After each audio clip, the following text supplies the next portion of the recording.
माननीय मुख्यमंत्री श्री देवेंद्रजी फडणवीस साहेब आणि दोन्ही उपमुख्यमंत्री व सर्व मंत्रीगण यांच्या उपस्थितीमध्ये आजचा हा नाशिक त्र्यंबकेश्वर सिंहस्थ कुंभमेळा या उपक्रमाचा या अमृत योगाचा मला वाटतं बोधचिन्हाचं अनावरण झालं असं औपचारिकरित्या आपण जाहीर करतोय।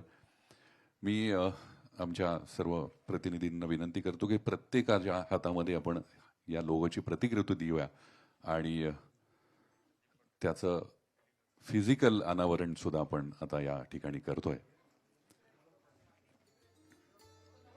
सर्व मान्यवरांच्या हस्ते आपण आजच्या या नाशिक त्र्यंबकेश्वर सिंहस्थ कुंभमेळा याचं हे बोधचिन्ह याचं अनावरण आपण करीत आहोत।